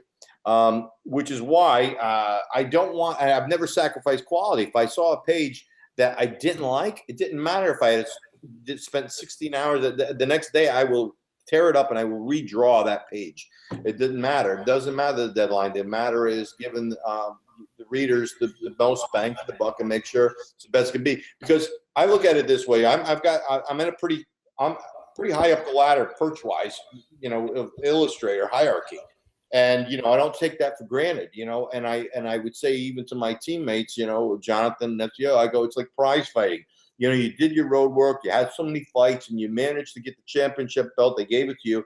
Well, now you got to work even harder, because I'm aware of all the great artists there are in the business. I mean, it's the most there's ever been in one spot now, and you don't think everybody wants to be in the same spot that I'm fortunate enough to be in. So I work very, very hard You know, for a couple of reasons. One is, you know, I like my spot and I'd like to keep it for as long as I can. And also, you know, comics cost a lot of money, and I want to make sure that you feel that when you flip through it, you got your money's worth. And so I don't ever want to sacrifice. But I realize that as I'm getting older, it's not healthy to keep going at the pace I've been going. So I've got it, you know, arranged with DC that, you know, they're going to give me more liberty, more time, and let me start working ahead of the project so that I can take a day off, maybe kiss my wife here and there, you know, and see a friend or two that I haven't seen in a long time. But no, it doesn't. For me, it's not gotten easier, but I think that's for a lot of reasons. And as long as you care intensely about your craft, I don't think it should get easier. If anything, it should follow my path where you get more and more critical, because as you go through life, you see more, you understand more, and you want and desire more. And so I'm always still pushing. So no, it's not gotten easier. Yeah. I think we have time for one more question. Miranda, do you have your hand up? It's actually the gentleman in front of me. My eyes were wrong. Go for it. Yes. This is a question primarily for Scott, but Greg, if you have thoughts on it, I'd be super interested too. Scott, as someone who started writing in prose, or rather text, and moved into comics, have you ever felt the boundaries of writing comics, graphic films, in a good way or a bad way? And with respect to metal specifically, I believe I heard that you guys worked or collaborated with Neil Gaiman, someone who goes between text and graphic novels. Did you learn anything interesting from him working on that?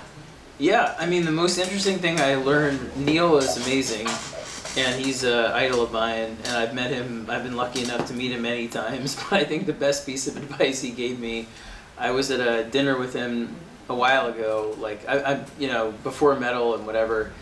It was one of the first times I had met him, and I've met him many times since, and I was sitting next to him, and I was freaking out about Batman because I was nervous that I wasn't good enough, and I was a fraud, and all that stuff. And I remember he said to me, "What's the matter?" And I won't do his accent because it always sounds like I'm trying to do like a Jamaican accent. It sounds awful. But he was like, I told him, and I'm like, "Oh, I'm so worried, whatever." And he's like, "Oh, Scott." He's like, "Right now you're worried you're not good enough. Very soon you'll be worried you used to be better." So that's it. It's just like a perpetual emotion, anxiety, you know, terror machine. Right. But no, he was wonderful. And what you're asking, I think, you know, I like knowing that I love all the different medium. I love working in prose and doing a book like After Death. I like the big bombast of, you know, metal. My favorite writers like Jason Aaron and others are the ones that don't just mind one vein. I love writers and creators that kind of do one thing really well and do it multiple times in that area, and I admire them. You know, there's some of my favorite stuff comes from that kind of work ethic. But my very favorite writers are the ones that are able to mine the same vein of interest. You know, whatever their subject matter is, you realize it's them no matter what. But they can do giant cartoonish crazy stuff. And they can do incredibly intimate, needlepoint, dark, literary stuff. And they can do experimental. And you'll always recognize it's them because they're probing material that you recognize as their sort of conversation with themselves, with the world. So I love the elasticity of comics in that regard, and the fact that I can bring in prose when I do. I'm doing a little bit of prose on The Batman Who Laughs and that stuff. That it gives me the opportunity to incorporate a lot of different styles at once. So yeah, it doesn't feel restrictive to me, and I enjoy the back and forth. When I go into a metal, I know what it's going to be. You know, when I do Justice League, it's like, this is Super Friends on crack. Like, that's what it's going to be, and that's it. And then when I do, you know, a literary book or I do Witches, that's going to be personal. I'm going to write essays, and all of it's personal, don't get me wrong. But it's just translating it into the language of either like comic book lunacy or, you know, going straight raw and doing whatever you're going to do in that way. I like that answer. Good. I really like that answer. Glad. So the next thing you two are doing together, yes, is Batman: The Last Night Knigget. Yeah, they haven't like announced the title yet, but tentatively it was called Last Night on Earth. It's basically going to be our last Batman thing together. But it's sort of a big opus, and it's a story that I'll be working with Tom King next. Yeah, right. Yeah. You gonna have Catwoman not get married? I love Tom. No, but it's really, it imagines our version of Batman 25 years in the future. And I'm very, very proud of it. It's the other person that it's been, like, Neil's been a big influence, but so is Grant Morrison, and I've been lucky enough to become friends with both of them, you know, or at least friends with Grant. Neil I'm friendly with. But Grant I've talked to many times at this point, and he was one of the ones, again, that gave me advice when I was starting out and I was terrified on Batman. He was like, what you have to do is give him a birth and give him a death. And once you do that, your version of him, you'll own the character. And 0 Year was my response to that about our origin for our character, and this is the death of our character. Or not the death necessarily, but the end of our version of Batman. So it completes the whole 10-year cycle. By then, by the time it comes out, it will have been, 8-9 years. So I feel it's almost a good decade of us, doing Batman in that regard. Hey. Yeah, I know. Time flies when you're making comics. Yeah. When's it supposed to come out? We're not allowed to say, but January. I like that. And one of the reasons is because I just bought a second home, and so that's causing a lot of disruption in life for me, going back and forth between two places and trying to get all that. So they just go, we're just going to push that off instead of, me being scattershot and trying to hit all the marks. So part of that's because of what's going on in life, and DC is being kind. Yeah. His new home is like a bat. It's like Wayne Manor, but in Arizona. Oh, that's amazing. It's going to be a bigger format. Yeah. Are you? I'm working for that format, or yeah? Okay. No, I'm working standard size. I know a lot of guys doing the larger format. I haven't done that in years, and I figure I spend so much time drawing. More space to draw is really not really what appealed to me. Going up. Sure. More territory I got to cover. Sure. But it'll be just as good, I mean, and if they want, they can blow it up. Yeah. How long is the story? Is it just a graphic novel, or? I'm not supposed to say, but I'll say it anyway. Don't say it that. All right. It's going to be 3 oversized issues. It's meant to be like the way Black Label works is they're going to do like 50-page issues basically, so it's going to be like 3 issues that size. So Cool. 3 Nice. big. Scott is like the most spoilery guy I've ever met. I like it. I like it. It's like doing it in the morning. Yeah. Well, he had on a panel, and it goes, I'm not supposed to say anything. And then he says it. There's been times where I've had to grab him by the neck because he's giving away the whole book. Yeah. This is going to be on the internet afterwards. All right. It's like at midnight, I just turn into spoilers. Yeah. My carriage turns into a spoiler pumpkin. I like it. Oh, I could keep going with this conversation forever, but it's getting late. The book was metal. This book was great, right, guys? Yeah. If every superhero comic was like this, we'd be selling 250,000 copies of every superhero comic, because this is the way it should be. I really want to thank both of you guys for this, not just for the work, but clearly for the passion and love that you both have for comics and the medium, and I can't say enough good things about that. I want to thank you for videoing in. I want to thank you for flying in. That's kind of insane. And I want to thank you guys for the book. Programming notes, next month, our Graphic Novel Month Club is nice. Nate Powell. Nate Powell is a National Book Award winner. Come Again is a fantastic book. He did March with Representative Lewis, so he's really good. I hope you all come out to that. That's August 15th, I want to say. And our next kids club is Cotton's Secret of the Wind. Even though this is a kids club book, I actually really recommend all of you adults look at this as well, because this is a really fantastic book. It's kind of, actually it says it on the cover, Jeff Smith says, it's like Wind in the Willows and Animal Farm together in one gorgeous graphic novel. And that is really pretty accurate. This is actually too old for most of the kids, but I liked it enough that I decided to make it a kids club book. The month after, we've got Lisa Hannawalt, who most of you probably know from BoJack Horseman.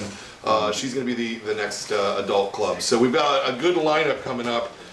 But thank you guys for coming out. Thank you guys for coming out. Thanks so much. We'll see you next month. Thank you. Bye, Greg.